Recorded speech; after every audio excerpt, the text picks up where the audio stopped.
Welcome to the concluding Roderick Hall Memorial Lecture, Unsung Heroes of Mindanao, the Moro resistant fighters of World War II. Thanks for joining us today, whether you're here via Zoom or Facebook Live. World War II was a turning point in our country's history as it gave birth to the modern idea of a Philippine nation. Often overlooked is the crucial role that Moro resistance fighters played during that time. But before we hear these extraordinary stories, let's begin by singing the national anthem. Tumayo po tayong lahat, ilagay ang kanang kamay sa ating dibdib, at sabay-sabay nating awitin ang pambansang awit ng Pilipinas. Bayang magiliw, perlas ng silanganan, alab ng puso, sa dibdib mo'y buhay. Lupang hinirang, tuyang ka ng magiting, sa manlulupi, di ka pasisiil, sa dagat at bundok, sa simoy at sa langit mong mughaw, may dilagang tula at awit sa paglayang minamahal, ang kisap ng watawat mo'y tagumpay na nagniningning, ang bituin at araw niya kailan pa may di magdidilim. Lupa ng araw ng luwalhati pagsinta, buhay ay langit sa piling mo. Aming ligaya na pag may mga api, ang mamatay ng dahil sa'yo.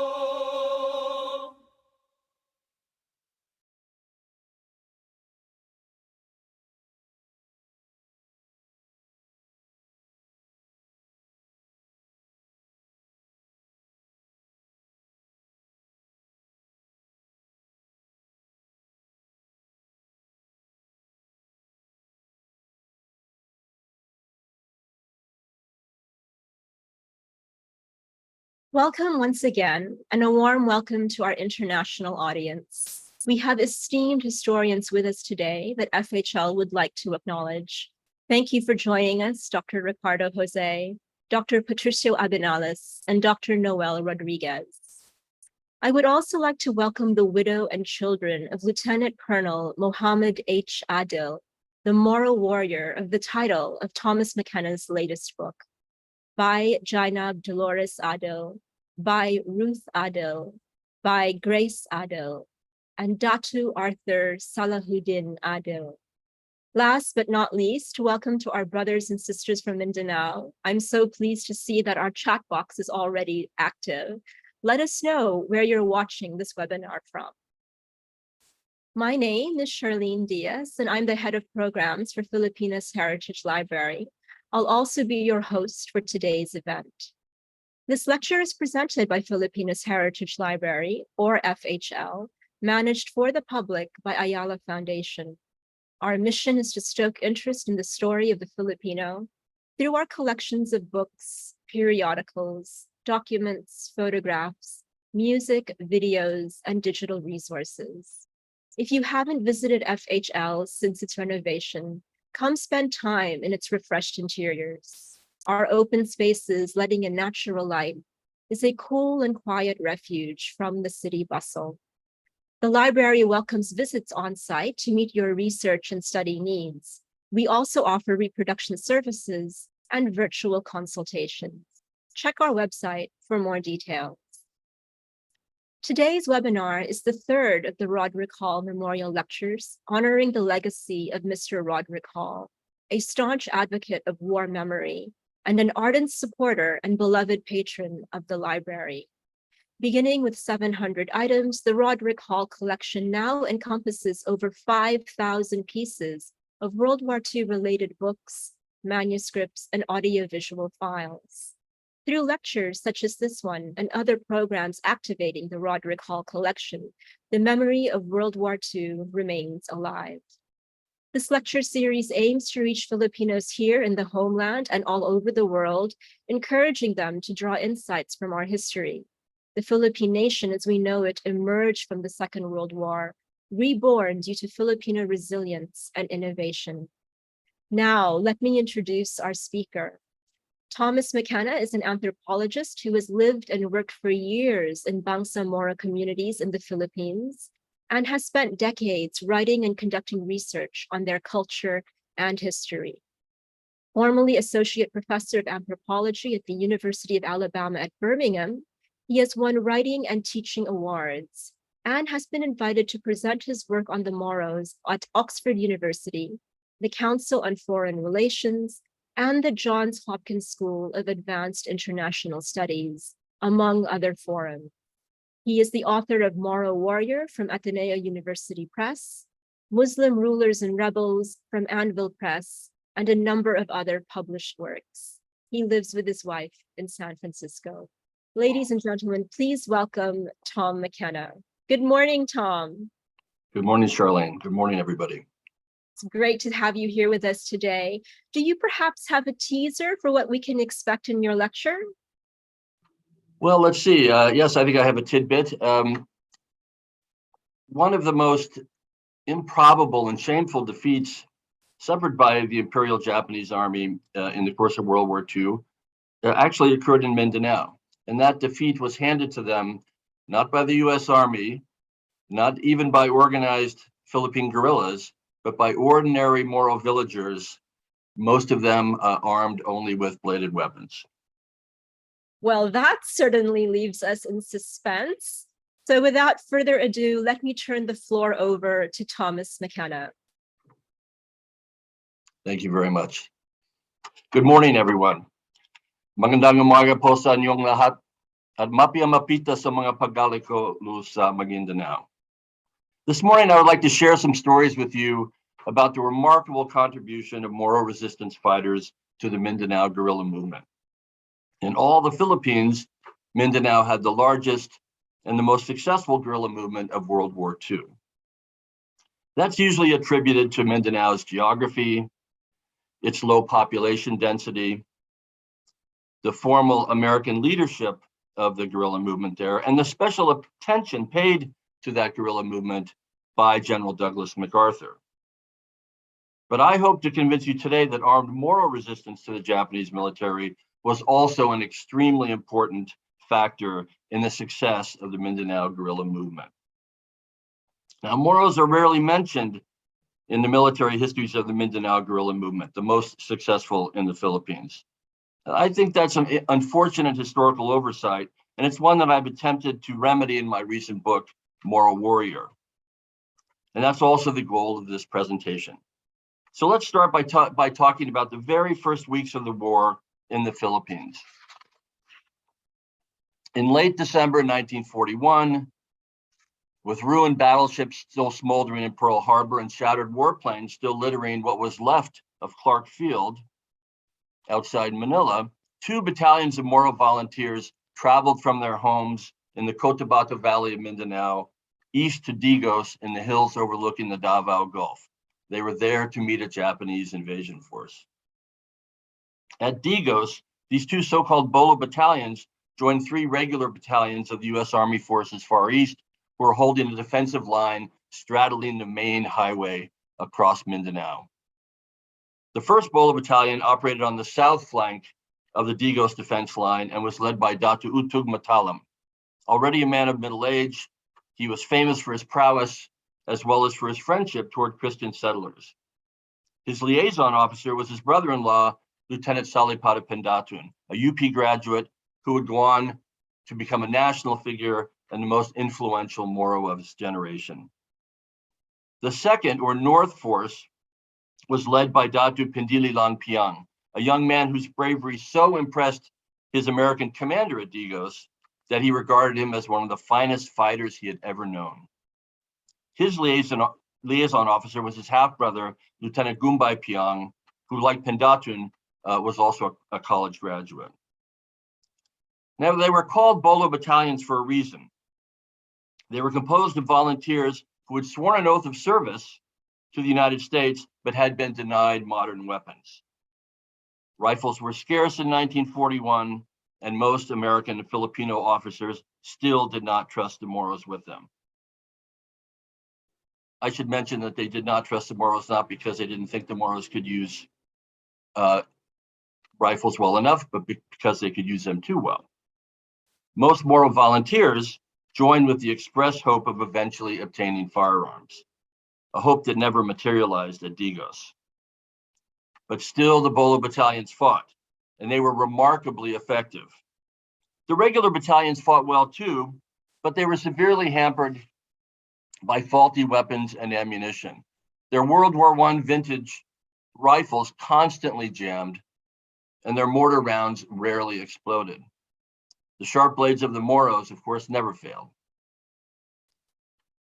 The Bolo Battalions ambushed Japanese foot patrols or lone sentries in the jungle at night, often leaving headless bodies in their wake.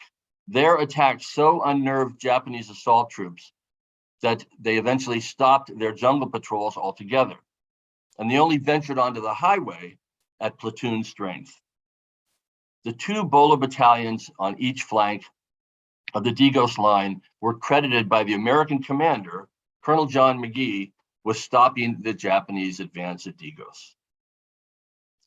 Now, elsewhere in the Philippines and Southeast Asia in the first month of 1942, Japanese assault forces, whom the British had started calling the Supermen of the Jungle, moved relentlessly forward, winning victory after victory. But in Mindanao, they had met their match, and they were stopped in their tracks.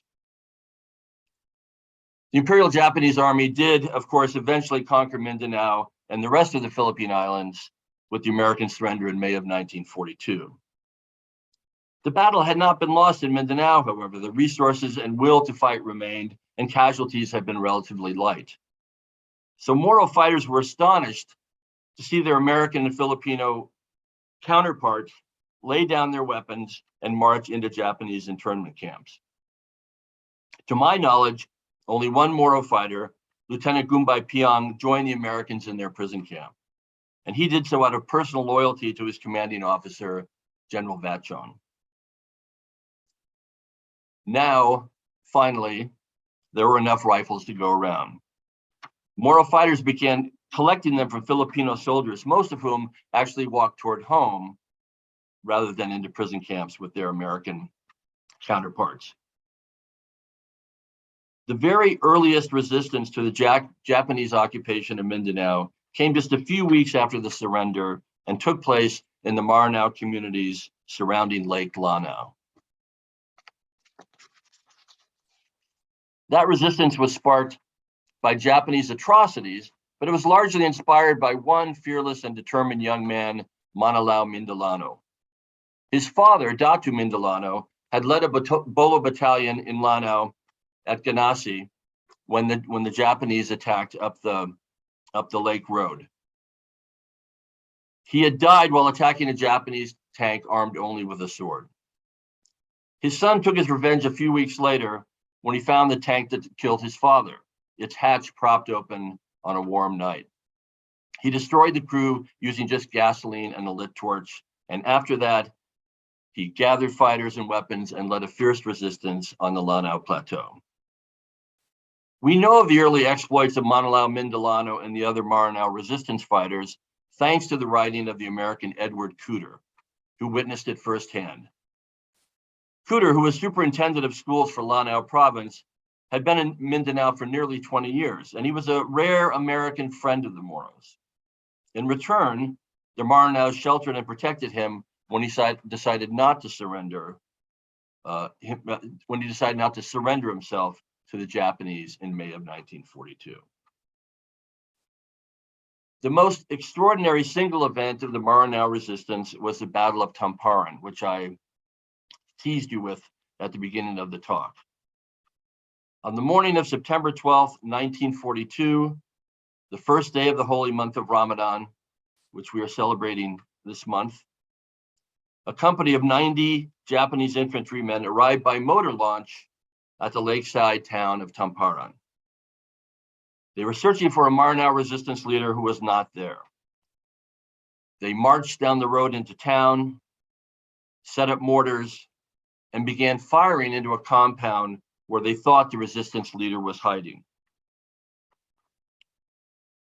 It was the sound of the shelling that brought Maranaos from Tamparan and its surrounding villages, weapons in hand, running to the scene.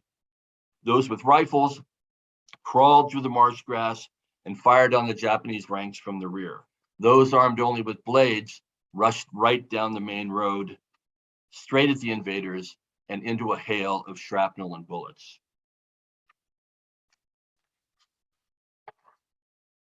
Eventually, surrounded on three sides and with their ammunition exhausted, the Japanese soldiers broke and ran for the pier and the launches, but they were soon mired in the marshland at the edge of the lake.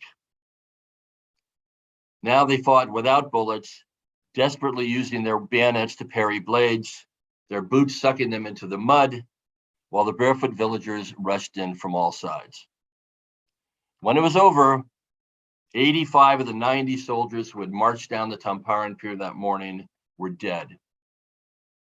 A Japanese infantry company had been wiped out not by hardened guerrillas, but by ordinary villagers, farmers, and fishermen, most of whom were armed only with bladed weapons.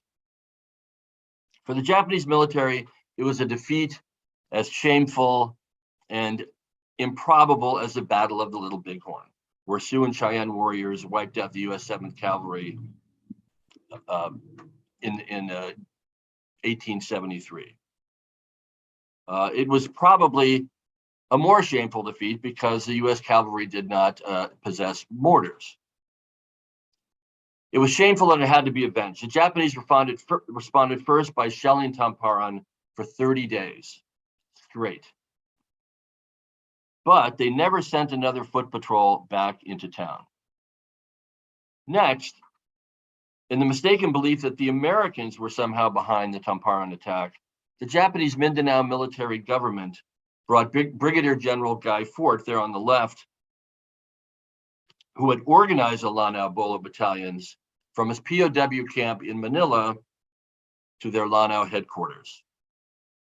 They demanded that Fort order the Maranaos to stop their armed resistance. When he refused for a third time, the Japanese military police bound his hands and placed him in the back of a truck, drove him to a nearby firing range, and summarily executed him by firing squad.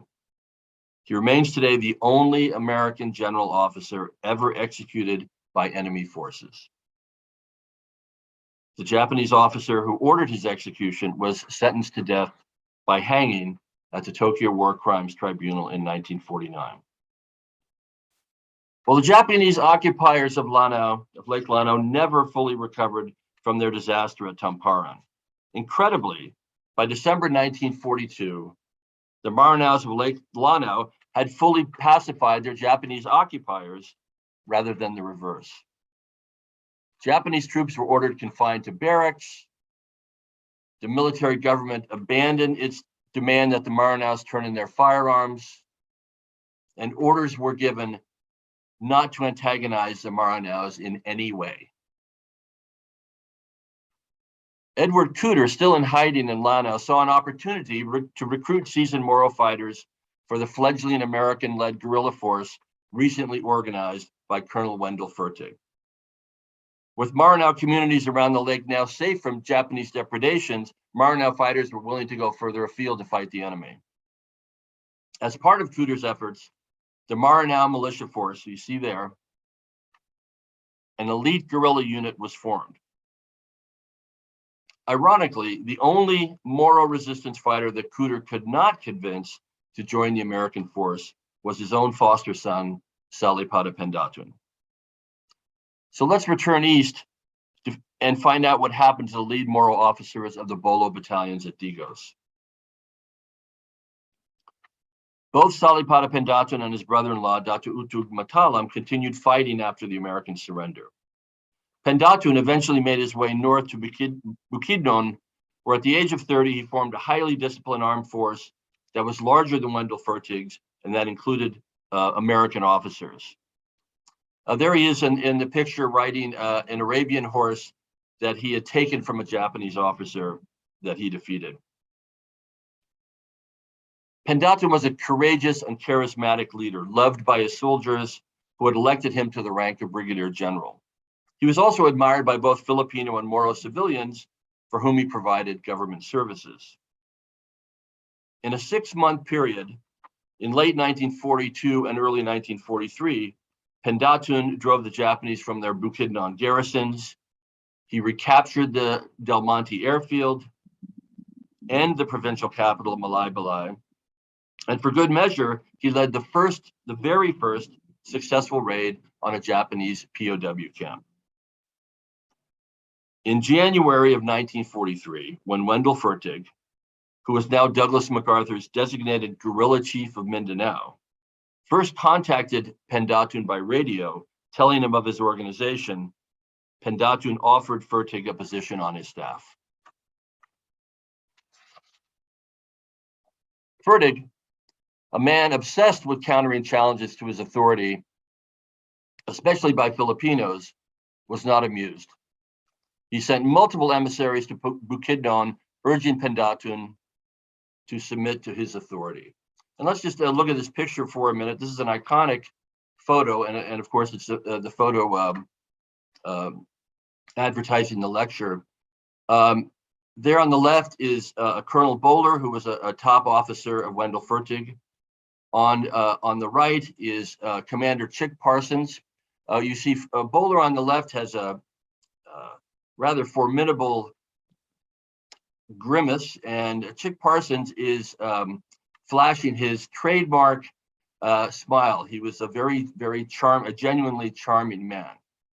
But in the middle, we have Brigadier General Salipada Pendatun, who looks like a general, who is has the stance of a general, and is looking not at the camera, but more into the future, and letting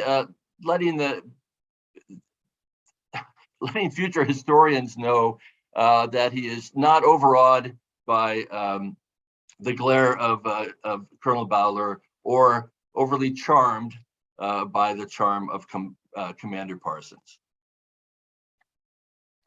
And in fact, their visit did not result in Pendatun submitting to the authority of Wendell Fertig. On this visit with Commander Chick Parsons, he brought Parsons to the site of a siege in Malaybalay. The Japanese garrison there had fortified itself in a concrete walled schoolhouse, and conventional weapons had not dislodged them. Parsons took the opportunity to point out the advantage of American mortars and bazookas in such a situation. If Pendatun simply submitted to Fertig, he would have access to these weapons. But Pendatun had prepared a secret weapon, a water buffalo with 100-pound bombs salvaged from the Del Monte airfield strapped to each side. The guerrillas lit the fuses and drove the unfortunate animal toward the concrete school building. The bombs exploded just as it reached the concrete wall. The water buffalo disappeared in the explosion, but so did the front of the school building. And Pendatun's guerrillas immediately rushed the schoolhouse and overcame the Japanese soldiers left inside.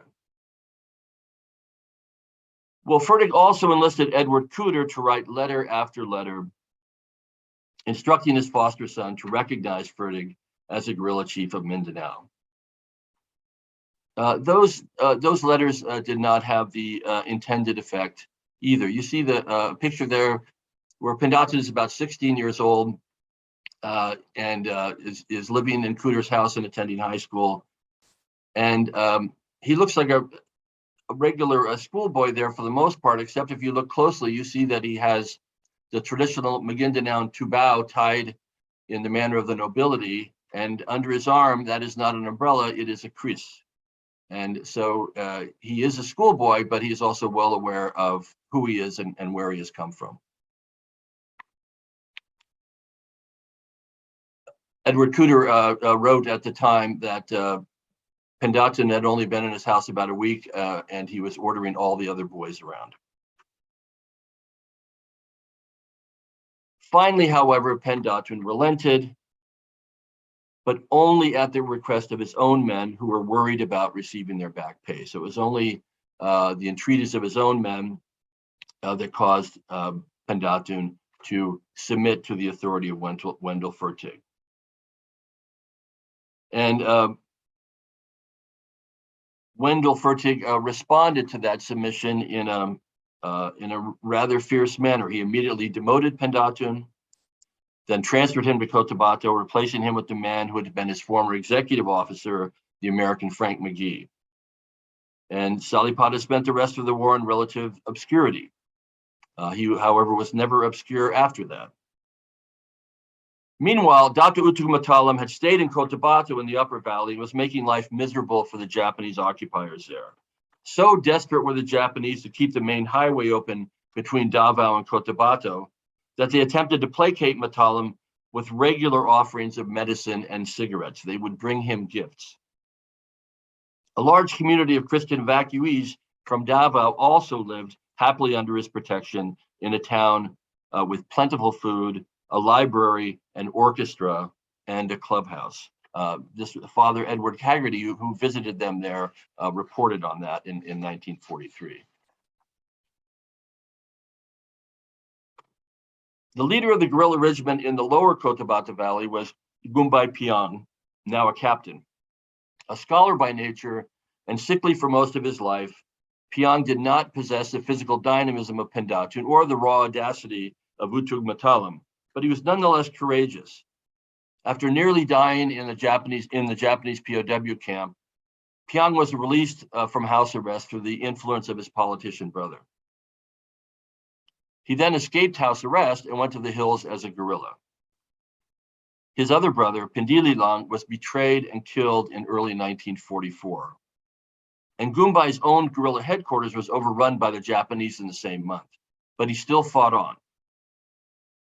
The rigors of guerrilla life probably contributed to Gumbay Piang's early death in 1949 at the age of 39. 19-year-old Muhammad Adil, a third lieutenant in Gumbay Piang's regiment, roamed the coastal hills of Cotabato, ambushing Japanese patrols and outposts, and escaping ambushes laid for him. Adil, who was also a foster son of Edward Cooter, was personally acquainted with every other Moro guerrilla mentioned today. In the course of numerous visits to his home, I was able to record his life history, and he's the subject of my most recent book, Moro Warrior. Here is a portrait taken just at the end of the war. Thank you. That is young third lieutenant Muhammad Adil on our right with the pistol in his belt. His father, Haji Adil, stands next to him. His wife is seated before him, as Adil's stepmother, and then those are some of the other men under Adil's command. Just returned from the war after the American liberation. Most of the women in this picture actually went to the guerrilla camp, accompanying their husbands to guerrilla camps and marched with them. Well, at long last, on April 17th, 1945, almost 3.5 years after the initial the initial Japanese invasion, American forces returned to Mindanao. MacArthur's invasion plan had always designated Mindanao as the first island to be retaken. It became instead the last, which meant that the very last battles of the Philippine War were fought there, as well as some of the last battles of World War II in general. Now, the Battle of Malabang occurred just days before the invasion, and it is considered one of the greatest victories of the Mindanao guerrillas and one that made the American invasion much easier. In most military histories, it is depicted as a victory for Wendell Fertig, pictured there on our right, who oversaw the battle, and also for American air power, because the guerrillas were assisted for the first time by Marine fighter bombers. But it was the guerrillas, most of them Moro guerrillas, who did the hard fighting and captured the Malabang garrison. Among them was Manilao Mindanao, who distinguished himself to such an extent that he received the Silver Star for his actions there. There on the left, you see the guerrillas who captured Malabang, most of them Moros, and you see the Marine airplanes, fighter bombers in the background. After the initial American invasion, Moro guerrillas also played a crucial role as guides for American troops, especially in so-called mopping up operations. They were much more than that. nearly 50,000 Japanese soldiers had retreated to some of the most remote parts of Mindanao and vowed to fight to the death to delay the invasion of their homeland. In some cases, Moro guides contributed much more than their title suggested. Third Lieutenant Muhammad Adil and his men joined an American unit in the coastal highlands on a mission to seek out and destroy the last Japanese holdouts. This American unit was a replacement unit of rear echelon troops with little combat training and absolutely no experience at all in jungle warfare. Well, not surprisingly, a few days prior to Adil joining them, the American unit had stumbled into a Japanese machine gun ambush and suffered serious casualties. In response, the unit's commander had strictly limited patrolling to avoid another ambush, but as a result, could no longer find the Japanese holdouts. When Adil had joined them and understood the situation, he volunteered himself and his own men to find and maintain contact with the enemy. He followed jungle trails, he disarmed booby traps, he exposed himself to enemy fire, machine gun fire, took out the machine gun nest, which had wounded one of his men, then found the main Japanese encampment that the Americans could not locate and called in a devastating airstrike. It is no exaggeration to say that it was only through Adil's courage, initiative, and determination that the American unit accomplished its mission to seek out and destroy the enemy.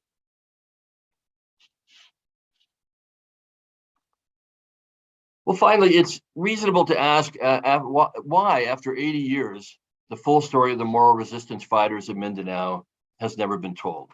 I think there are multiple reasons. Part of the blame may be laid at the feet of Wendell Fertig, there on the right, MacArthur's guerrilla chief of Mindanao. Fertig, somewhat like his commander, did not like to give credit to anyone but himself. And he never had a positive word to say about the Moros, who had saved his life at least once. His extensive writing also reveals him to be particularly racist in his attitudes, which is a very sharp difference from his commander, Douglas MacArthur. He was racist even by the standards of his day. He casually denigrated Filipinos and he despised Moros. His memoir, They Fought Alone, contains numerous and significant factual errors, and unfortunately has been relied upon as a significant source for multiple military histories of the Mindanao guerrilla movement. Parenthetically, Fertig got a writer, John Keats, to write the story of his life, and I think the book has had more import because it is seen as a biography rather than an autobiography. But John Keats tells us that all of the material he used, every bit of the material he used, came from Fertig, either from Fertig's draft of his own autobiography or from Fertig's diary. So it really was an autobiography written in the third person. So I think more generally, for another reason why it's taken 80 years, is that an American and Filipino military establishment that distrusted Moros so much at the beginning of the war that it refused to provide them with firearms was not surprisingly slow and begrudging in recognizing their accomplishments. Even Edward Cooter, pictured here on the front page of his article in the Saturday Evening Post, article started in February 1945, ran for 5 weeks. The Saturday Evening Post had millions of subscribers. Even Edward Cooter,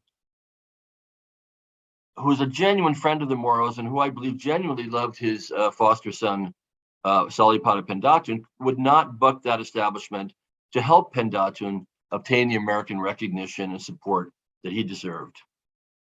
And while admirable in most ways, Cooter's 1945 Saturday Evening Post article was so focused on the maintenance of American authority that he actually discounted some of the Moros' accomplishments, including those of his own foster son.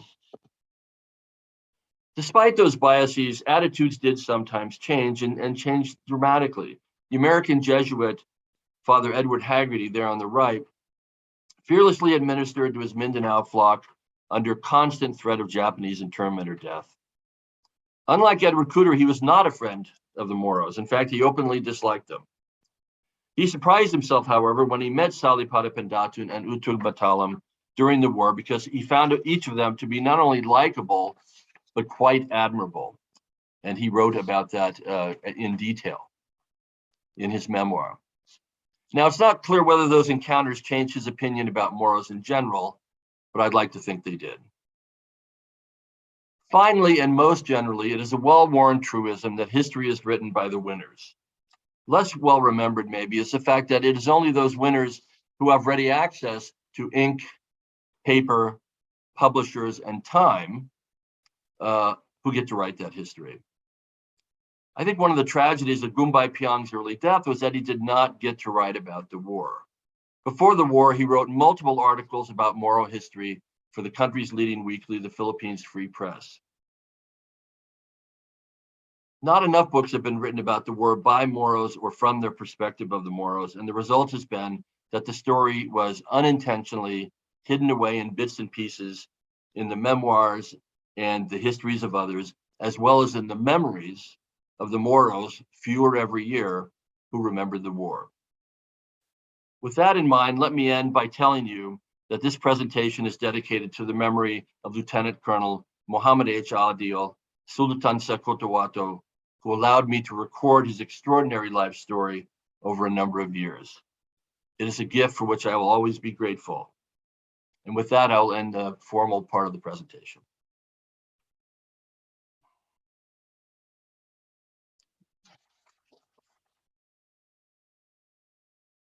Thank you, Tom, for enlightening us on a crucial but overlooked aspect of our history. I would also like to acknowledge members of the audience that I learned about during the lecture. Thank you for joining us today, Ms. Consuelo Hall. And we also have two descendants of Datu Pendatun with us, his grandnephew, Datu Mahadudin Pendatun Sumpingan, and his granddaughter, who's in Miami right now, Saba Ashraf. I apologize if I butchered the names, but I will try to do better. Tom, I was so struck by your final comment about unearthing hidden histories through memoirs and other works. FHL, of course, is a repository for those hidden histories, and anyone may visit the library if they're interested in learning more. Let's now move to the Q&A. I'm sure our audience is eager to continue this discussion. For Zoom attendees, please use the Q&A box to submit your questions. We give priority to that box over questions typed in the chat box. For Facebook viewers, please use the comment section of the Facebook live stream, and we'll do our best to get to all your questions. So we have a few pre-registration questions. I'll start with those before moving to the live questions, which we already have quite a few. The first is more of a comment from a young scholar rather than a question, but Kay Santos says, "Thanks for this. I am currently writing my master's thesis related to this topic." So I'm delighted, yes, that the scholarship is continuing. Another pre-registration question has to do with education. And this viewer would like to know, you mentioned that Salipada Pendatun was a UP graduate and that Gumbay Piang was also a college graduate. How were these two leaders able to access higher education at the time? Was this common or quite rare? That's a very good question, and it was quite rare. In fact, they were two of the very earliest Moro college graduates. Gumbay Piang, who I think was a little older than Pendatun, was the son of Datu Piang, who was called by the Americans the King of Mindanao. And that was probably a pretty good reason for that. For the first 4 decades of the 20th century, Datu Piang was the most powerful and wealthy individual in Mindanao, Moro, American, Filipino. He was the King of Mindanao for all intents and purposes. He was the Sultan of Mindanao for all intents and purposes. He had a number of sons, and he decided, for strategic reasons, very early after the Americans invaded, that he would befriend them, and he became a strategic ally of the Americans. And when the Americans started schools, he decided to send his children to school as an example to the rest of Magindanaoans. And that continued all the way into college. And Gumbay Piang and at least two of his brothers went to college.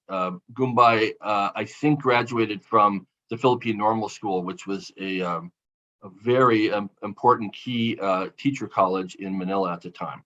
And he studied anthropology, which is my discipline. Wonderful. Pendatun, Salipada Pendatun, was sponsored through high school by Edward Cooter. Salipada Pendatun was the son of an upriver sultan who died when he was 16. His father had told him to seek knowledge from the Americans, but his uncle, who had taken over the leadership of the Ingid of the territory, forbade him from leaving his home territory. So Pendatun ran away and found an American who had some knowledge, and the rest, they say is history. He went to high school, and then Edward Cooter, who sponsored many young Moro men through high school and a few through college, also then sponsored him to UP, where he studied law and ROTC. Oh, so it's yes, education was very difficult to access at that time. You had extremely to difficult to yes, to be schooled, especially at the higher levels. The second question is also about Lieutenant Gumbay Piang, and it says, you mentioned that Lieutenant Gumbay Piang went into a POW camp out of loyalty to his general. What was the reaction of the Moros to this act? Did they see it as a form of betrayal? Well, that's another really interesting question. They did not, and it's an interesting sort of complex situation. The Moros have a word, a concept called maratabat, which refers to a very deep sense of personal dignity and a code of honor. So surrendering without having been defeated is a violation of maratabat. That is not something that should be done. But maratabat also requires other things, including requiring an individual to uphold personal loyalty. So abandoning a commander or a comrade in need would have also been a violation of maratabat. So I think for most of his Moro companions, it evened out, and it was not a problem. It's a very moderated answer, Tom. Well done to handle it. This is tricky subject matter. I would like to add this comment from Miss Consuelo McHugh, who was very generously said, "Thank you for your excellent presentation. My brother Rod would have been fascinated by your words. He was also passionate about translating the Ulahingan chants." So the sister of Rod Hall is with us today. Thank you very much. That means a lot. Tom, our Q&A box is really rapidly filling up. Are you ready? Ready as I'll ever be. All right, so here we go. We have several questions actually from Ferdinand, who is also eager to learn more about where to purchase your book. He asks, were there Muslim women who took part in the resistance against the Japanese Imperial Army? And were there reports of Muslim women as comfort women? Oh, that's a very good question. Let me do the answer the second part first. There were no Moro comfort women, and there were only, and I have not seen a report of Moro women being raped. And we all know the horrible situation in much of the Philippines for women during that time. Edward Cooter writes about this based on his firsthand experience in Lanao during the first year of the war. The Japanese, apparently from their experience with the Bolo Battalions at Digos, had a very significant respect for the Moros, Moro fighting capability. And they decided early on that they would not allow their soldiers to abuse Moro women. It's really quite extraordinary. And in fact, Cooter tells us that they actually imported comfort women from Taiwan and Korea in place of forcing Moro women, local women, to become comfort women. So that was also a very unique case in the Philippines and throughout the war. I had mentioned when I showed you the picture of the family of Muhammad Adil, of the family and the men of Muhammad Adil, that some of those women did accompany their husbands to guerrilla camps. That was a very, very common occurrence with Moro guerrillas. Muhammad Adil told me that when he visited Manila Mindanao's guerrilla camp, it was like a village. It was filled with men and women and even children. And some of those women marched with the men. And a few of them, he told me, he saw a few occasions of women carrying guns as well and going on raids. It was not a common occurrence, but it did occur during the war. I'm thrilled to hear the answer to those two questions. Our next question is from Renee Baños, who actually has several questions in the Q&A box. But the first one is this. May I know the dates and source when Pendatun captured Del Monte Airfield? I have never heard of this before. Thank you. I don't have them on me. I will. I didn't. I will be able to find them, and I don't. It wasn't. Well, anyway, let me. I promise to get back to the questionnaire with that information. Yes. So what we can do is if you obviously within the hour, it's very difficult, but we can pass on the information through him through the email registration. And I'm thinking it might have come from Edward Cooter's 1945 article, is Saturday Evening Post article, but I'll have to go back and look. Yeah. All right. So Renee's second question is this. Do you have any stories about the Moro guerrillas of Sulu, Tawi-Tawi, and Basilan? I sort of saving them for my next book. No, I don't really have any. My experience is in Mindanao, particularly in Cotabato, and I focused on that. I want to be careful to say this is my story is only about the guerrillas of Mindanao proper, not of Sulu. There was a very active guerrilla movement in Sulu. There are already some, at least one very good book about it. I am going to write more about Muhammad Adil, and he had some very extraordinary post-war adventures in Sulu, particularly on the island of Holo, and part of that was fighting the bandit who was actually a rebel, Kamlun, who was Kamlun was an extraordinarily effective rebel against the infant Philippine Republic, and he had been a former World War II guerrilla. So I will write something about the Sulu guerrillas as well in that next book. That is something to look forward to. And hopefully you can also get another local publisher to help with the costs.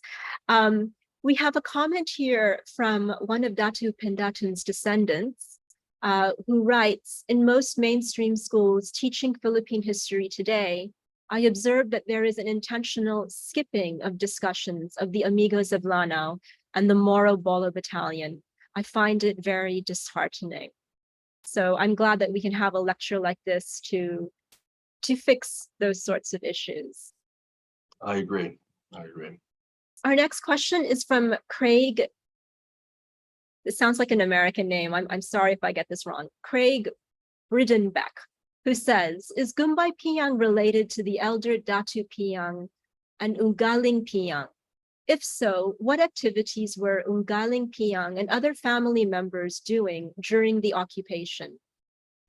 That's a very good question. So he is the son of Datu Piang. I think Datu Piang had 30 children in all. I don't remember how many sons, but So Gumbay Piang had a number of half-brothers, including Ugalingan Piang, Pindili Lang, who I talked about, and Abdullah Piang, others. Pindili Lang, as we've heard, was a fierce fighter, and tragically was betrayed and killed in the middle of the war. I don't remember the exact story, but essentially, Ugalingan Piang was a politician before the war, and I believe Abdullah was as well. They maintained a formal neutrality during much of the war, unlike their brothers. But that actually was a very lucky thing, because he was Ugalingan was able to get Gumbay out of the prisoner of war camp, where he would definitely have died in a relatively short amount of time, and to get him put under house arrest in their hometown of just outside Dulawan. Yeah, that's what they were up to. It's a great story, and it's been I tell it in my book, but there's much more to tell. Okay, perhaps for the second book, the sequel. Perhaps. Our next question is from Bong Aguilar, who says, Mr. McKenna, is there a book or any document we can read on regarding the first POW raid in Mindanao that was mentioned? Yes. Well, I don't. Again, that's unfortunately something I don't have at the tip of my fingertips. I believe it might come from Edward Cooter. I will get back to you with that. This was a POW camp in. Actually, I think it's mentioned in. There's a book that I haven't read called "Christian and Muslim Guerrillas of Mindanao" that's focused on Pendatun and Bukidnon, and I saw a picture. I haven't been able to get access to the text, but I saw a picture of the POW camp. This is the POW camp at Kasisang. And it's interesting, the Americans in the POW camp had been moved out just 2 weeks before to Manila. There was the Japanese had decided to concentrate all American prisoners in Manila. This was early 1943. And that happened just 2 weeks early. So the only prisoners in the camp, well, not the only, but there's still a number of prisoners in the camp, were Filipino officers and men. And the guards escaped with some of the prisoners, but Pendatun was able to free most of them. And I'll find you the source for that. I didn't make it up, I promise. We believe you. We believe you. Our next question, oh my gosh, these names are getting quite challenging for me. I'm apologizing in advance. This is from Ruhola Al-Husseini Alonto, who asks, out of curiosity, I am wondering if the Cooter documents documenting his time in Mindanao, kept in the Joseph Ralston Hayden papers, are more detailed than the account he published in the Saturday Evening Post? Oh, that's a very good question, and also very nice to have a question from Amara now. They are so there are a number of different documents by Cooter in the Ralston collection at the Bentley Historical Library at the University of Michigan. I would say that they are equally detailed. So the main thing is a debrief that he did. What happened with Cooter is that he contracted an illness, a sort of a mysterious amoebic illness when he was hiding out in the hills in Lanao, and he became deathly ill and almost died. And he was one of the very first Americans evacuated from the Philippines by submarine. I mean, one of the first two or three to Australia. There he underwent 3 surgeries and for an abscessed liver. From there, he went to San Francisco, had a couple more surgeries, spent the rest of the war in Washington, D.C., where he wrote the Saturday Evening Post article, and then went back to the Philippines right at the end of the war. But when he was in Australia, he was debriefed by MacArthur's intelligence folks, and he actually wrote this a very, very long and detailed report himself about everything he knew of what was going on in Mindanao. And it spends a lot of time on Lanao, particularly before he left. And it has different information than the Saturday Evening Post article, but they really, it's best to see them as a pair. Those the two complement each other very well. The difference is the Mindanao, I'm sorry, the Saturday Evening Post article was available for everybody to see, but the other report was really hidden away in government files for a very long time before it was released. Yes, I'm so thrilled that our astute audience member brought it up. So yes, we're also well done, FHL audience. We have an anonymous attendee who asks, are Pendatun, Piang, Matalam, and Adil descendants of Sultan Kudarat?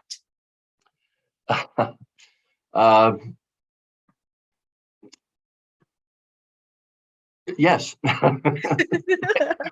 That's a short answer.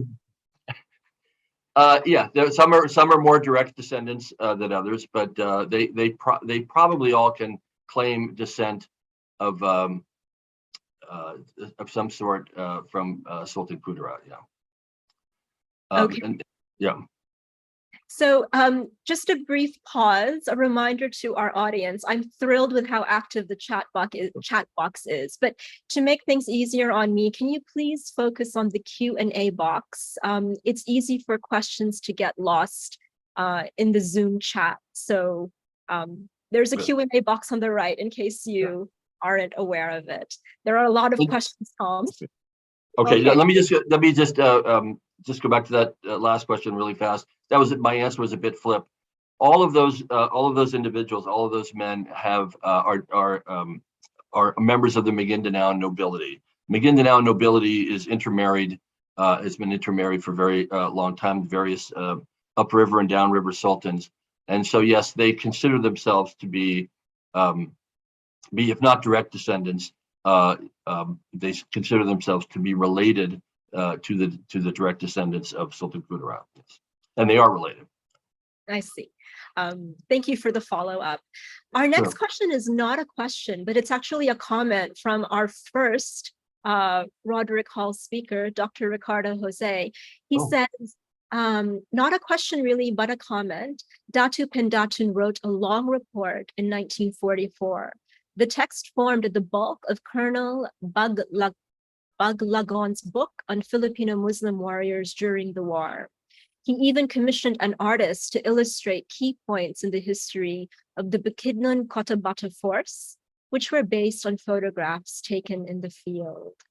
So, Dr. Jose, thank you very much. That's the book I've been trying to get the text to. There were some pictures from the book in the presentation. The pictures of Pendatun on the horse and the others. That is a fascinating book. I have not been able to find it, but I'm going to keep trying. And thank you so much for pointing that out. Yes. Yes. Wonderful to hear from you, Doc Rico. On the opposite end of the spectrum, I'm a little shocked by this question, but also delighted. This is from Joe Salcedo, who says, hello, my name is Rio. I am a grade 5 student. Here is my question. How long did it take you to collect all materials needed for your book, Moro Warrior? Thank you. It took me more years than you are old. So it took a long time, but it was, and I don't exaggerate, it was a lot of fun. It was wonderful and exciting, and it was a treasure hunt over a number of years. I talk about the process in my book a little bit, but I really need to point out that the key to unlocking everything was Muhammad Adil. He was a man with extraordinary knowledge and a remarkably detailed memory. He led me first to Edward Cooter, of course, his American foster father, but he also led me to his foster brother, Salipada Pendatun, his close friend Utug Matalam. He also knew Manilao Mindanao as a young man. He served under Gumbay Piang, who was his father's close friend. He even met Wendell Fertig. He was a linchpin. That is why the book is about him and why this presentation is dedicated to his memory. And we're also I should also point out that he now holds the title of Sultan of Cotabato, Sultan sa Cotabato. This is why we're so honored to have his family with us today. It's just, yes, it's very, very thrilling. We have a two-part question here from Omar Tawana. So bear with me, Tom. The first question is, Dr. McKenna, in your research, did you locate any sources that indicated that General MacArthur was aware of the gross racism of his subordinates like Fertig, whom you mentioned really didn't permit recognition of the courage and bravery and contribution of the Moros to the World War II liberation effort? If yes, how did General MacArthur react? Any effort to neutralize that racism? Well, that's a very good and important question. I don't know exactly the answer to it. I imagine that that he did not know,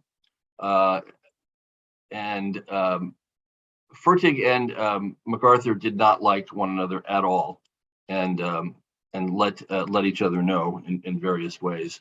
So they were not friends. They were not. They did not get along well together at all.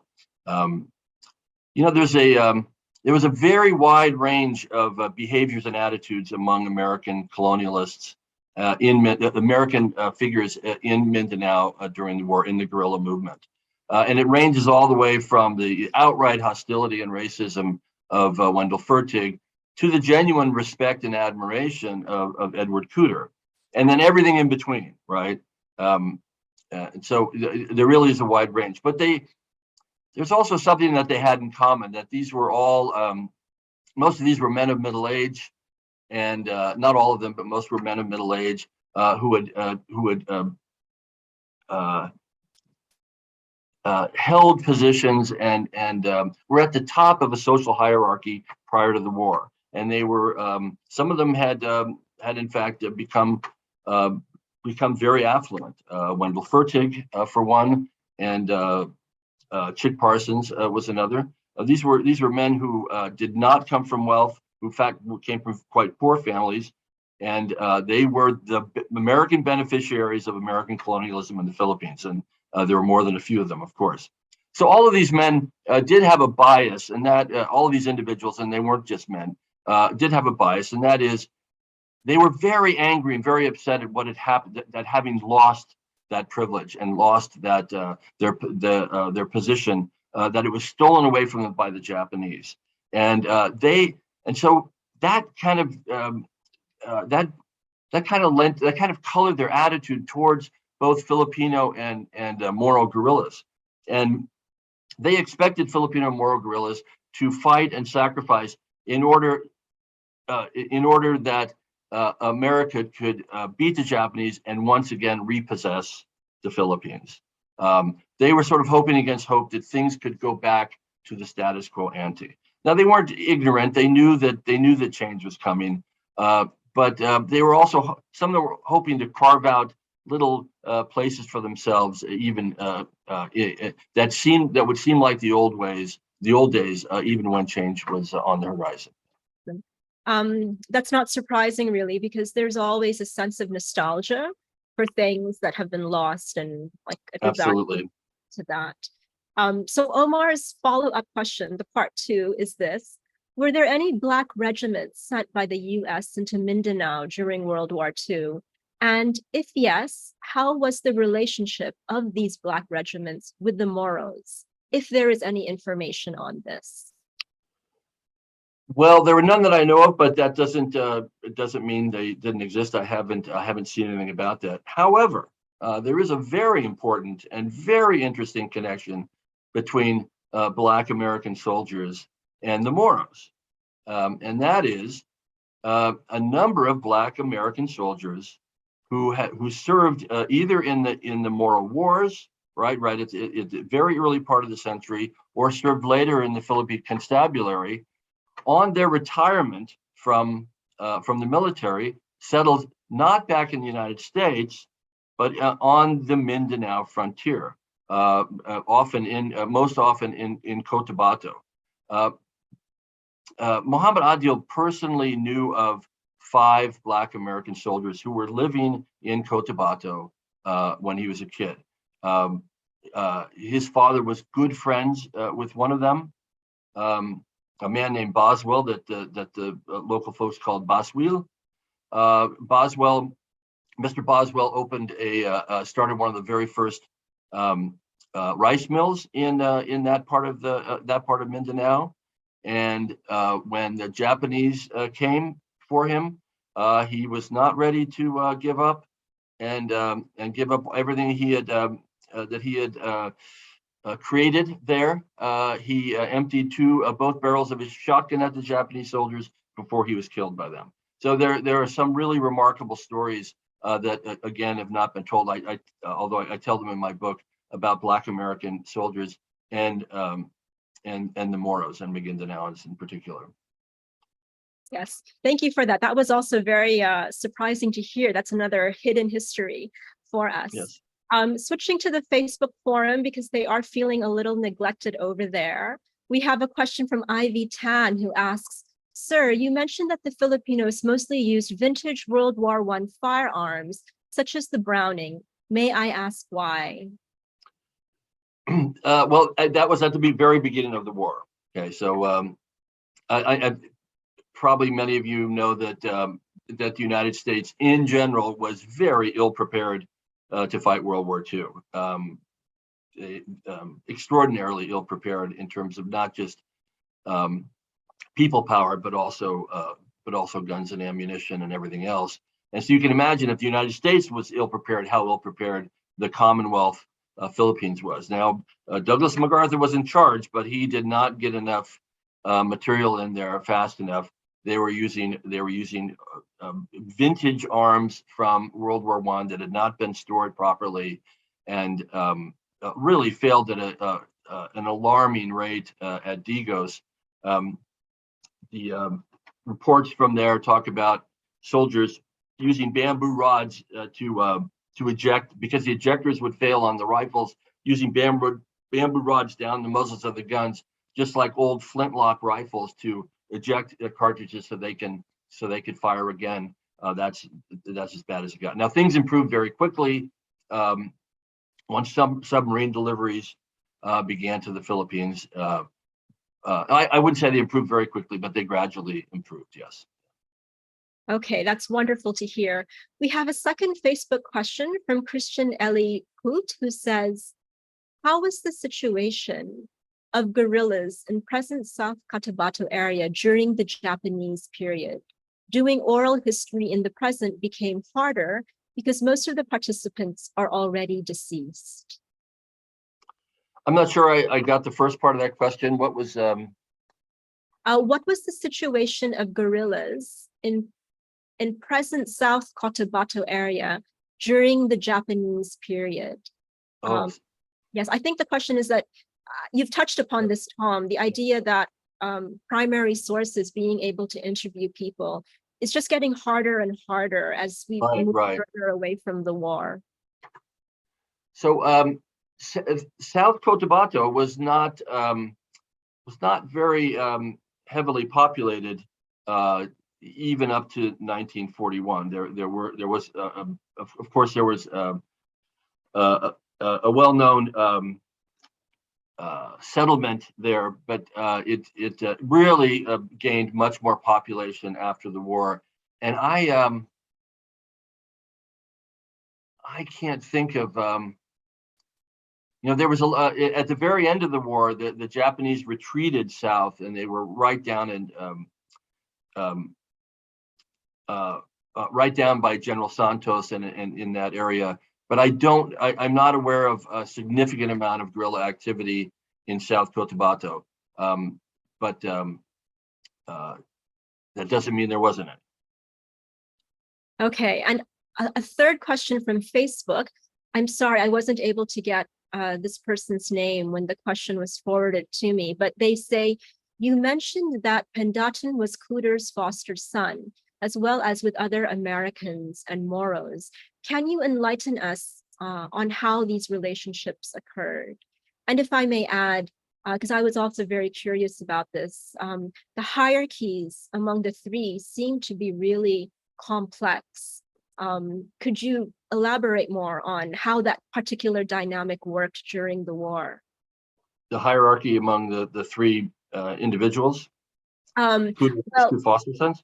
yes, Yeah. the foster sons, but also perhaps in a broader sense with the American officers, the Filipino soldiers, the Moros as well. Okay, let me start with the foster son question. The Magindanaons have a practice that many other societies have of loaning children to relatives or friends for a period of time if they think that relationship could really benefit the child. Okay, so that's common in many societies. So in Pendatun's case, his father had died, and he went to stay with Cooter. Cooter, again, as part of his effort to really support the Moros and to create a whole generation of new Moro leaders, would take in Moro boys, high school age boys, when he started in Cotabato town, because there were no other high schools in all of this vast area of Cotabato. So he would bring them, let them live at his house, and support the high school. The most important expense was books, actually. And Pendatun again was a rare case because he didn't really need the money. He came from a powerful family, but what he really wanted was the knowledge and the connection, and so he ran away. Well, Muhammad Adil ran away as well. So these were the two runaways among Cooter's the boys that Cooter sponsored. Muhammad Adil ran away because he was looking for adventure, and he was in an agricultural school up in the Tirarai Hills, and he didn't like, you had to do farm work, as well as go to school. He didn't like that. He was tired of it. He wanted to get back to the sea. Cooter at that time was in Holo, living right on the edge of the sea, and he had a distant relative, a distant cousin, who was a student of Cooter's. This cousin told him about it, and he just ran away and went off. And then when he got there, Cooter made him write his father to ask him if he could stay. Muhammad Adil came from a very powerful and affluent family as well.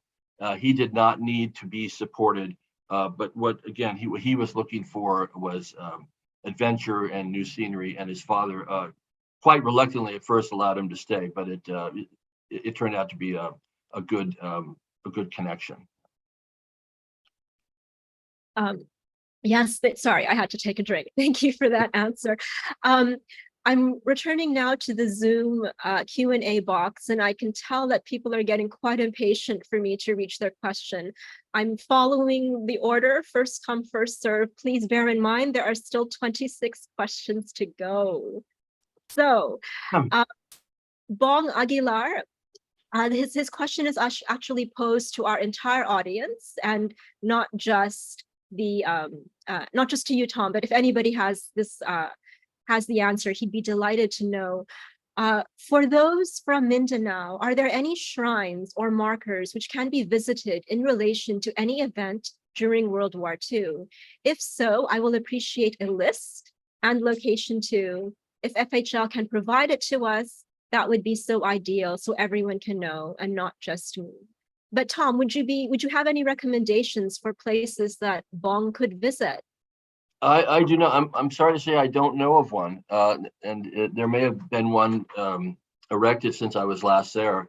To my knowledge, and I would love to be corrected by this, there is no marker or shrine in Tamparan, which it seems to me they're really should do on. Yeah. And I haven't. It may exist, but I have not heard of it. I haven't seen a picture, that would be something that I would highly recommend someone to take up that cause, and because it is it's an extraordinarily worthwhile one, in my opinion. I think out of all the battles you described in your lecture, that is the one that is really the most evocative. When you were talking about it, it was almost cinematic. Like you could imagine, it being made into a movie, basically. Indeed, yeah. So yes, it's shocking to hear that there's no monument there. Our next question is from, I apologize if I say this incorrectly, Fena Ulindang, who asks, the retreating Japanese left behind arms and ammunitions. It is mentioned that actually these were captured by the Moros, which somehow led to their rearming, which contributed to post-war peace and order problems in the Bangsamoro. What is your take on this? Thanks. Actually, I think any weapons that the Japanese left behind probably weren't in very good shape. It was actually the Americans who they shouldn't get off the hook for this, be let off the hook for this. It was the Americans who left behind an extraordinary number of weapons of all kinds in Mindanao and probably Sulu. They did not want to take them back home. Mindanao, again, was the last battle of the war, so a lot of things ended up there. And I mean, it's very ironic that the Americans had spent the previous 40-some years keeping weapons away from them, keeping firearms away from the Moros, because they were afraid that the Moro Wars would start up again. And then at the end of World War II, just dumped an extraordinary amount of weapons, right? All those Browning automatic rifles that showed up after the war were left by the Americans during the war. And I talked about that in my book a bit. I mean, it's really, it becomes, it's not so much that things, I don't know that it's necessarily that things became more, that there were more incidents of violence. It's just that those incidents of violence became more bloody, more deadly. Duels that used to be fought with krisses, that was like the one right behind me before the war, now were fought with Browning automatic rifles. And I know this because Muhammad Adil has told me stories about that, extraordinary stories about the difference, what happened when now you have, now you have these armaments that are meant for armies that you're fighting duels with. And so, yeah, it's an unfortunate after effect of war, but not an entirely unexpected one. I see. There are some really rich answers in the chat box about potential places people could visit, or where there are some remnants still. In fact, if I could just read Doc Rico's comment, he says, the Battle of Tamparan is held in high regard in the area, and some physical reminders are still there. Regarding war memorials, there are quite a number in Zamboanga City, in Cagayan de Pro, the airport at Dipolog, and many more. So yes, for the original the person who originally asked the question, there are some great answers in the chat box. An anonymous attendee says, was there any competition or animosity among the different resistance groups operating in Mindanao, especially for recognition or support from the Americans, both during and after the war? Well, that's a very good question, a very complex one, and it's hard to answer simply, because as everywhere else in the Philippines and everywhere else, every guerrilla movement, there were lots of competing factions, an extraordinary number of competing factions, and different conflicts and attitudes. But let me just make a couple of simple points, overly simple points. Most attempts, if you look at military histories about most military histories about the Mindanao guerrilla movement, it does tend to focus on conflict, violence between Muslims and Christians, Moros and Filipinos during the war, particularly at the beginning of the war. And there were, in fact, some horrific incidents. There were massacres. Interestingly, those massacres occurred on both sides. There were massacres of Christians and there were massacres of Muslims. It's a very sad and unfortunate situation. It didn't last for a long time, but it was quite bloody. What doesn't get enough attention, I think, is the very significant cooperation that occurred, that went on between Christians and Muslims in fighting the Japanese. Not just at Digos, right, with the Bolo Battalions, but also, Salipada Pendatun had leading Filipino military figures, Filipino officers serving very happily under him. He had Americans serving very happily under him. He had a number of Filipino guerrillas serving under him very happily. And Gumbay Piang as well. Muhammad Adil had a number of Ilonggo guerrilla soldiers serving very happily with him. This went on all the time. It was a very common occurrence. I think when we write about this period of time, it's important to focus on the cooperative aspect as well as the conflict that tends to come about as a result of an overnight collapse of an entire government structure. I mean, it's important to remember that the American colonial government, the Commonwealth government, literally fell apart in a week, and everything changed. Everything changed in a matter of a month. Yeah. Yes. So clearly there were very strong external factors that affected something like that. We have a graduate student here who says, again, I apologize about the name. They asked the hardest questions. You're doing very well, Tom. I'm sure this will be fine. So Aminuddin Sarip says, thank you, Professor McKenna. I am a current graduate student at the UP Institute of Islamic Studies. I want to ask your insights on the importance of oral narratives, especially in recording historical events. Do you think there is enough efforts on the academic community today in the US and the Philippines to undergo this process? Shukran. Well, it's a very important question, a really good question, and thank you for asking it. I won't get into the weeds on this, but there's a difference of opinion in among historians about the values of oral histories. Historians prefer to see things written down at the time that they happened. For obvious reasons, right? That memories are not perfect, far from perfect.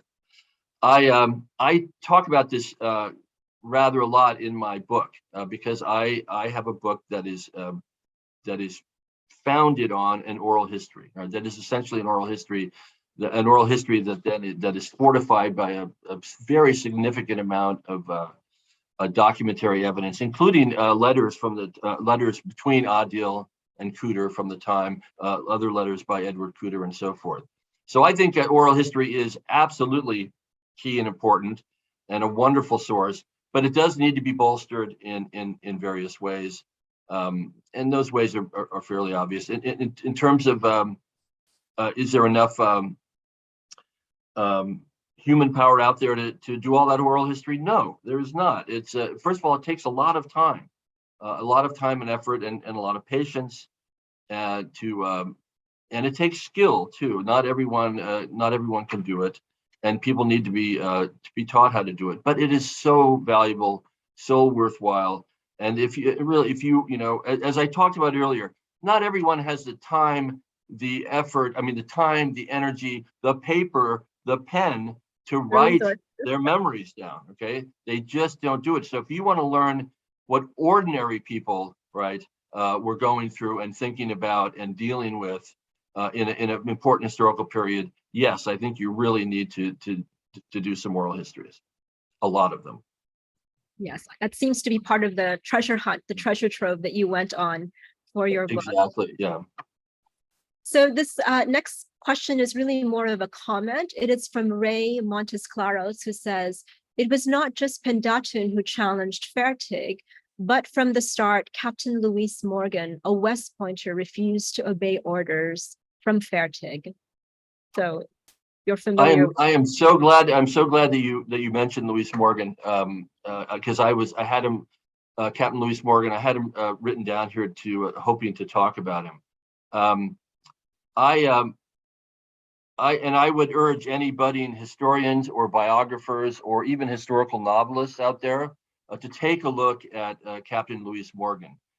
He was a mestizo Filipino guerrilla leader. He was absolutely a fascinating character in Mindanao. He was completely vilified by Wendell Fertig. Fertig was obsessed with this man. He spent 50 pages of his book talking about him. Wow. He was absolutely obsessed with him because he was so jealous of him. And but he has gotten a tremendous bad rap. He was not a Boy Scout. He had his good side and bad side, but he is a fascinating and important historical character, and I would love to see, and maybe you have someone do more work on him. And while I'm saying that, let me just point out that in general, when I talk about not enough books written from the point of view of Moro guerrillas, well, there aren't enough from the point of view of Filipino guerrillas either, right? In Mindanao or anywhere. Not enough stories by or about them. And that's why I do want to acknowledge this new book by Dr. Cesar Pobre and Dr. Ricardo Jose. They recently published their book, Guerrilla Days in the Philippine South. I have not had a chance to read it yet. I'm very much looking forward to it. I apologize if they've already completely covered Captain Luis Morgan. But again, there's always more to write about. And again, I think a historical novel would be particularly of interest here. So please check him out. Yes. Tom, and thank you so much for that question. Your timing is absolutely incredible, because the next question in the chat is actually from Dr. Jose, who very, very generously donated his new work to FHL in the first of the Rod Hall lecture series. So if anybody's interested, come to the library and you can read the book. But Dr. Jose says, congratulations, Tom, on an excellent presentation. Can you mention the role of the Sulu guerrillas? I'm sorry, I can't. I am not knowledgeable enough about them. I've read a couple of good, interesting books about them. That role was important. I'm going to forget the name of. I'm sorry. I'm too focused on Mindanao. I'll let Dr. Jose handle that job for the time being. But it is it's just. It goes without saying that Sulu is a smaller place geographically, but it was a very significant. There's significant Japanese presence there during the war, and a very significant guerrilla movement with a lot of with activities at least as interesting as those in Mindanao. Thank you for that. We have a question from one of the descendants, the grandnephew of Datu Pendatun, who says, do you know about the Carabao missile incident, a strategy Pendatun spearheaded during the war? Is this related to the Battle of Tamparan, or is this a different incident, perhaps? Well, it was that the Carabao bomb incident was written about in a couple of different books, and that was in the siege of the schoolhouse at Malay Balay, and it's a great story. Yeah. Okay. Another graduate student, Tom, this is Kay Santos, who actually started us off with her comment. She says, good morning, po. How can I find more information for my research paper about the role of Hinamok Island during World War II and the stories of the unsung heroes who played a part in it? I'm having difficulty in finding resources for this topic because local history is not emphasized as much as national history. Additionally, I am trying to draw a parallel between what happened during World War II and current events between China and America, where the Philippines is caught in between. can you suggest any resources that could be helpful? Yes, she actually has quite a long explanation here about the context. Would you like me to read it, or is it possible? Yeah, Yes. I think that could be something that maybe we do offline. Yeah, I don't, unfortunately, I don't have any specific information to help you with your research, your particular research goal. I'm not familiar with that area, and so I'm sorry I can't help you with it. Yeah. But it sounds really interesting, and I look forward to reading it. Yes, it does sound quite interesting, and I think Kay's point, the really valuable point, is that local history really is not emphasized as much. So, well, I am in full and absolute agreement with that. Right. So the next question is from an anonymous attendee who says, was the story about the creation of the caliber 45 related to the Bolo Warriors? No, actually, that was from the beginning of the century, not the beginning of the century, the Moro Wars, which lasted roughly from 1903 to almost 1920. And that's, I talk about that a bit in my book, but that's worthy of a book of its own. And it has, there are a number of books about it and some new ones coming out.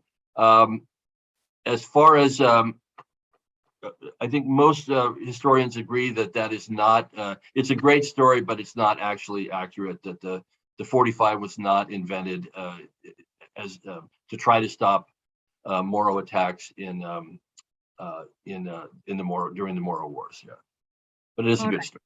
Yeah. We have another comment from Jihan, who says, consider myself lucky for this opportunity to listen to your lecture, sir.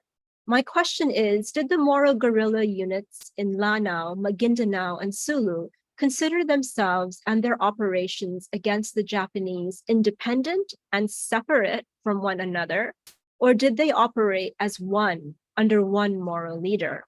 If so, who might this person be? Thank you. Thank you for the question. Yeah, they're obviously geographically different places, and there were activities at different times. The simple answer to the question is that after by mid 1943, when Wendell Fertig was consolidating his control of the Mindanao guerrilla movement, when Salipada Pendatun was pressured to submit to the authority of Fertig.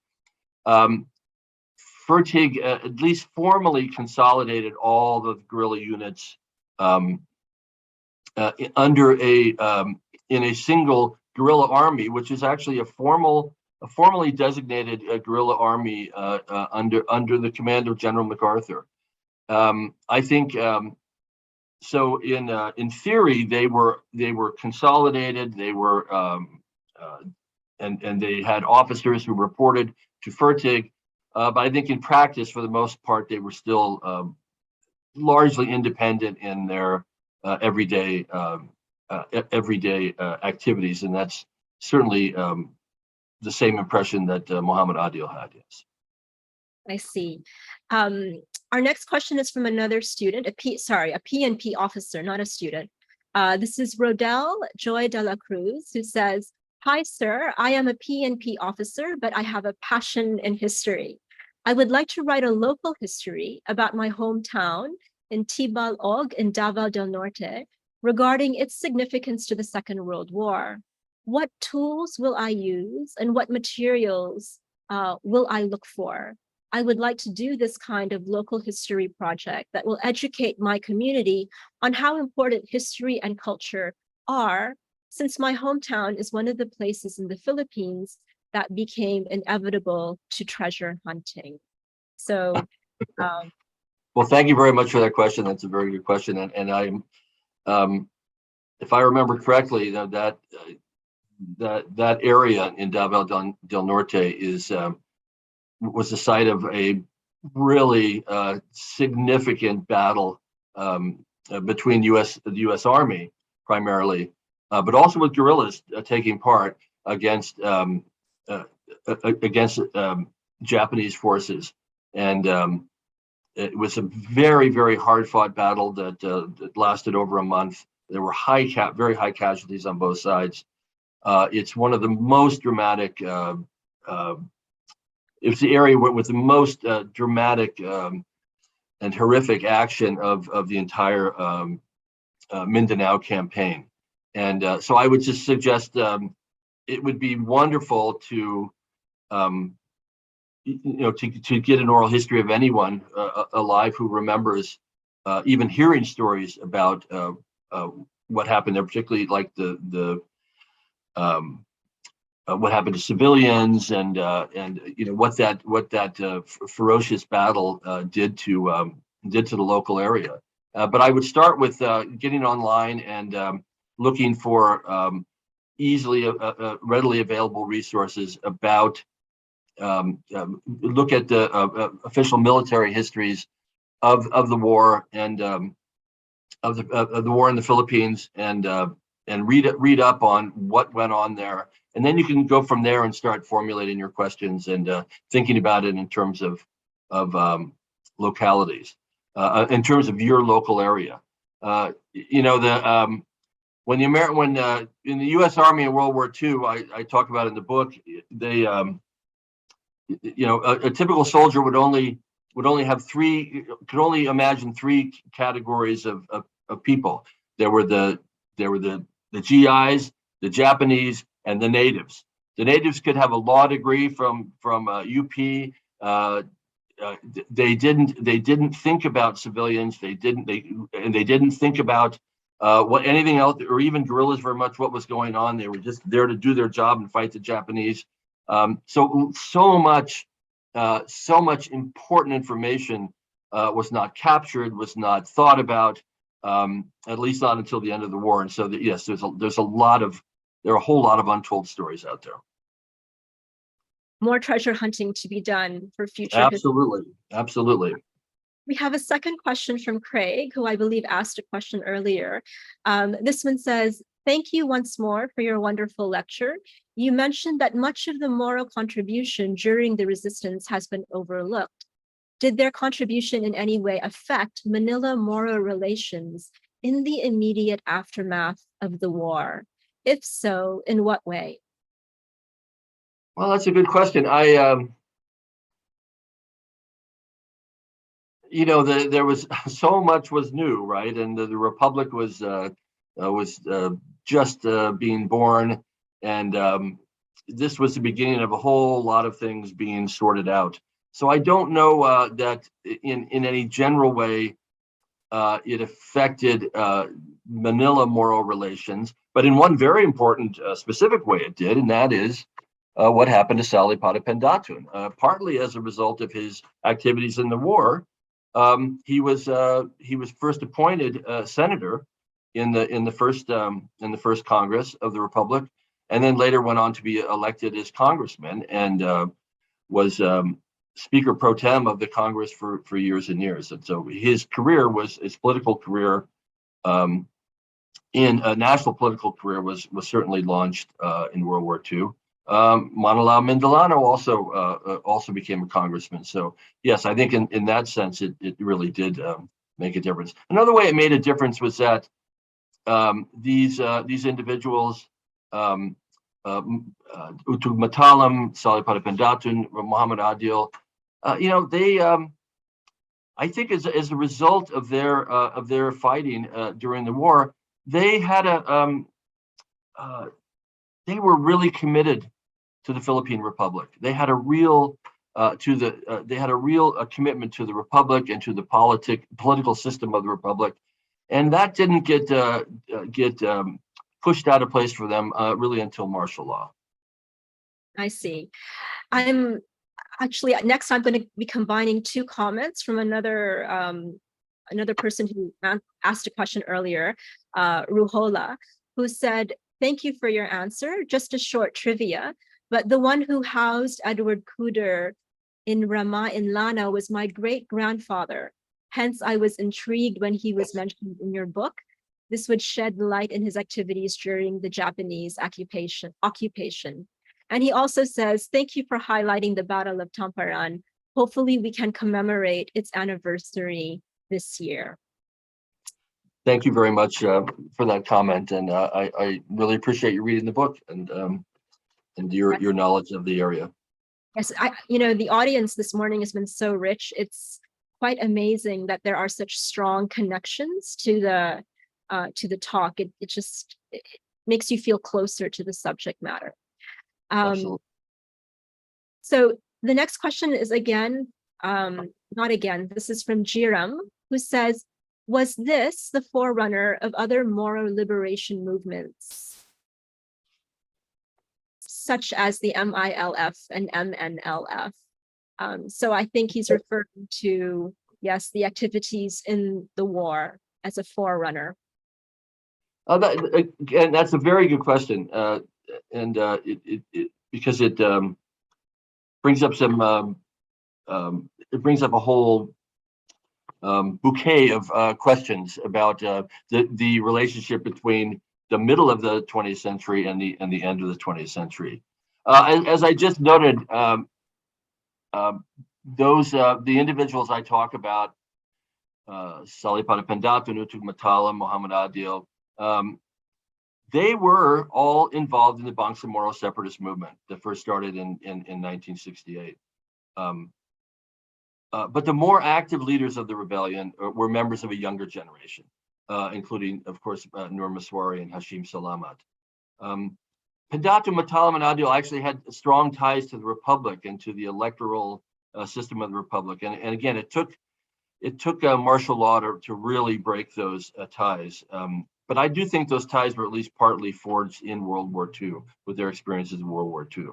But I also think that World War II Moro fighters provide in another way, they provide an important missing piece to the story of the Moros in the 20th century. So it's pretty well known.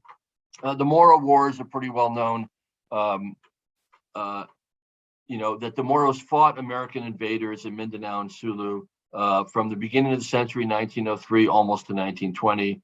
The Moro Wars actually lasted longer than the Indian Wars on the Great Plains. The Moro Wars were named after the Indian Wars, actually, on the Great Plains of the United States.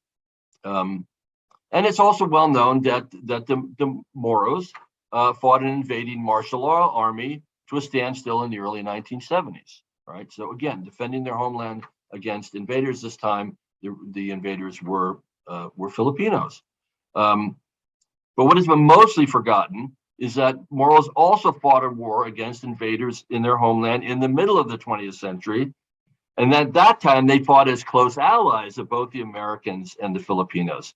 So there's an important history of armed cooperation with Americans and Filipinos, as well as armed conflict with Americans and Filipinos. The 20th century was quite a century for the Moros, to say the least. Yes. They fought three major wars. Yes, incredible. The complexities that you're drawing out from these questions. So I'm aware of the time, and I'm afraid we won't be able to finish all of the questions in the Zoom chat, in the Q&A box, but we'll get through at least 2 or 3 more. Vincent asks, based on your research, were there Mindanao indigenous peoples, IP groups, who joined the Moro resistance movement during World War II? That's a really good question, and I'm not sure I know the answer to it. I'd like to know the answer to it. I'm sure there were some.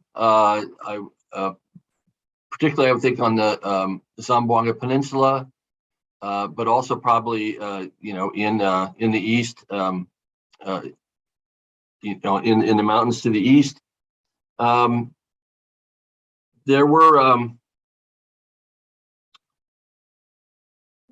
There were also cases of indigenous peoples being abused and enslaved, not by Moros, but actually by Americans in some cases. And in fact, in an extraordinary section of his book, Wendell Fertig talks with pride about capturing I forget what group it was from, but capturing an indigenous hill person and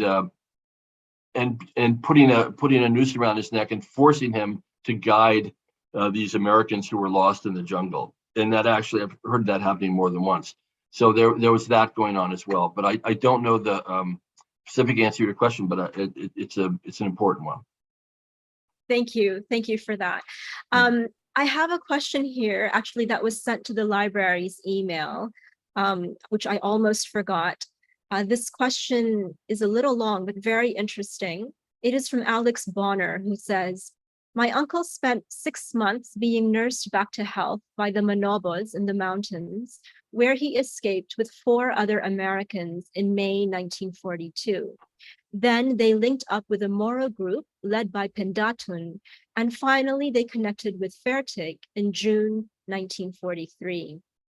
Was this linkage to Pendatun likely just a random and fortuitous event, or was it possibly the result of established interactions between the indigenous people in the mountains and the Moros who lived mostly in the coastal regions?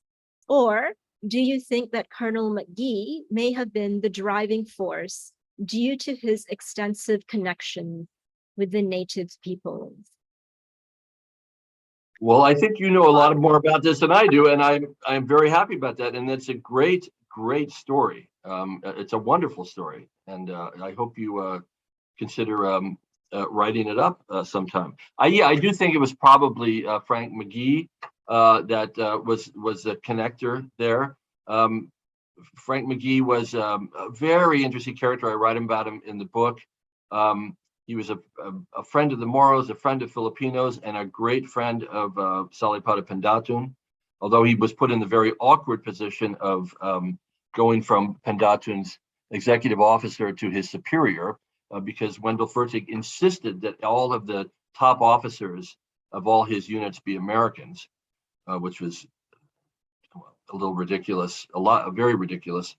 And but yeah, that progression is very interesting, and so Pendatun was in Bukidnon at the time, close to the mountains, and I can really see how either, I don't know if your great grandfather escaped from prison, because there were a couple of groups that escaped, or if he was just hiding out.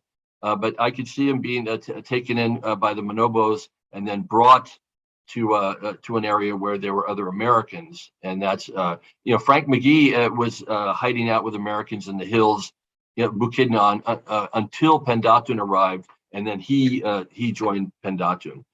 He was very happy to see Pendatun there. Thank you for that. And I believe our final question for today is from an anonymous attendee, but their question is interesting because it's asking about post-World War II. Hi there, I am curious as to how the Moro guerrillas were treated after World War II. Were they provided the same recognition and benefits as the guerrillas in Luzon and the Visayas? They were. Yes, I mean the short answer is they were able to if they belonged. Well, I should say if they belonged to Wendell Fertig's force, right, the Mindanao guerrilla force, then they were able to receive back pay and a certain number of benefits, and that is why Pendatun's officers urged him so strongly to submit to the authority of Fertig. If they were not, if they stayed independent, no, then they would not have gotten anything. But by the end of the war, most of them had, at least formally aligned themselves under Fertig's overall command. I talk in the book about how unfortunate it was that the United States reneged on the promise of the GI Bill for Philippine guerrillas and soldiers. But at least they were able to receive some back pay, and it did provide a very welcome flow of money into the Moro areas of Mindanao for a few years after the war. And that's it. That brings our Q&A session to the close. It is a time-constrained issue, and there are still some questions in the box. I'm sorry, we cannot get to them anymore.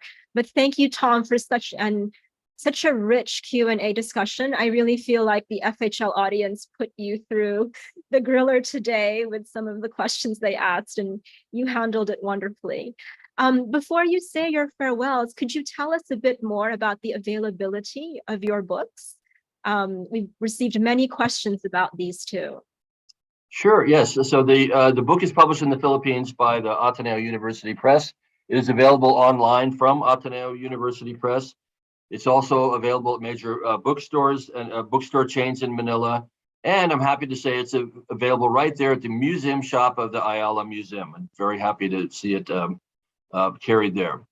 For more information about Moro Warrior or its author, me, as well as about Muhammad Adil, please go to morowarrior.com, morowarrior.com. And for international viewers, Moro Warrior is also available at amazon.com. Thank you for that, Tom. And for the previous book, Muslim Rulers and Rebels, that is here at FHL. So if you would like to peruse that book, please come visit the library. It is also available free online through University of California Press. Just Google it and you should be able to see the link to a free copy. That's amazing, Tom. FHL will try to put the link in the chat so that people will have access to it. But still, please visit the library because we are a lovely, there's a lot more there than my book. Place to read. And we have other resources that you can also look at while you are here. So Tom, any final words you would like to say to our audience? Well, let's see. My thanks first to the questioners, to the audience, to the questioners. Those were wonderful questions. I hope I did them justice. I know I have some homework to do on a couple of them, but thank you. Those were wonderful, inspiring questions. I also want to thank the Ayala Foundation and the Filipinas Heritage Library for making all of this possible. And a very special thanks to the talented and enormously hardworking team of Charlene Diaz, Cecil Aison, Ronnie Verona, John Labella, and all the rest who worked so hard and so well to put together this lecture, not only this lecture, but the entire lecture series, the Roderick Hall Memorial Lecture Series. To make that possible, thank you so much. It's a wonderful lecture series, and long may it continue. Thank you, Tom. Those are really, really gratifying words. And we also hope that we will be back next year for the second round of the Roderick Hall Memorial Lectures. Thanks very much. So the Roderick Hall Memorial Lectures is a series of 3 talks that we hope will become an annual event of the library's programming. If you missed the first 2 lectures, Planes, Trains, and Battles, Transportation in World War II Philippines, with Dr. Ricardo Jose, and Queen Makers, Power, Politics, and the Manila Carnival Queen Contest with Genevieve Clutario, you may now watch them on FHL's YouTube channel, youtube.com/Filipinas Library. If you enjoyed today's free lecture, please follow FHL's social media pages for updates, as well as the Ayala Foundation and the Ayala Museum. You can find us on Facebook, Twitter, Instagram, and YouTube. The Ayala Museum and Filipinas Heritage Library are open to visitors and researchers. To book a visit or to learn about upcoming programs, go to ayalamuseum.org and filipinaslibrary.org.ph. Again, thank you everyone for joining us to commemorate Roderick Hall and to preserve the legacy that he entrusted with FHL. Please stay safe and stay healthy. See you at our next webinar.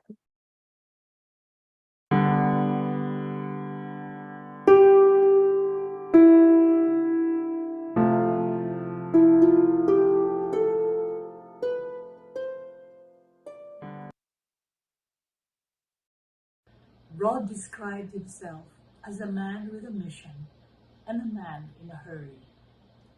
His mission was to collect as many materials on the experiences of Filipinos during World War II and to place them in a library that would ensure that these are shared with today's generation as well as those in the future. And he found this repository as well as partners with us in the Filipinas Heritage Library. So in 2010, Rod shipped his entire collection, lock, stock, and barrel, of 700 volumes from his home in London to FHL in Makati. Through the years, his collection has grown to more than 2,000 print and non-print materials on World War II, making the Roderick Hall collection FHL's crown jewel. As such, it is FHL's centerpiece, literally and figuratively, because we now revolve our collection focus around the period immediately before, during, and right after World War II, identified as the formative period of Philippine nationhood. To collect books and various other historical materials relating to the Philippines during that war and to make this more accessible to the general public. He turned this collection over to the Filipinas Heritage Library, where it now forms a major part of its holdings as the Roderick Hall Collection. But Rod was not one to simply donate books. He wanted other people to use them and to research more on the war. He wanted to add more materials and was constantly in search of new directions for the collection. To this end, he was able to negotiate digitization of numerous manuscripts in various collections around the Philippines. He wanted to provide as many different perspectives as possible, and when he learned of the large body of works in Japanese, aimed to acquire as much as possible for the collection. Why are you collecting Japanese publications about the Battle of Philippines, even though you do not understand Japanese language? You said to me. I always answer this question like that. I want next future generation to know what happened in Philippines during the Asia Pacific War and the Philippines under Japanese rule. However, you told me the real reason is that collecting Japanese books is to make peace of my mind and making requiem for my deceased family. As a post-war Japanese generation, I promise you to try to make no more war society and also to try not to create the kind of people such as you and your family horribly experienced in Philippines. I think the Japanese should know the facts of this history. I believe this is my mission as a Japanese.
Current thinking on the previous century, its many upheavals and wars, is that we all have an ethical obligation to remember that history.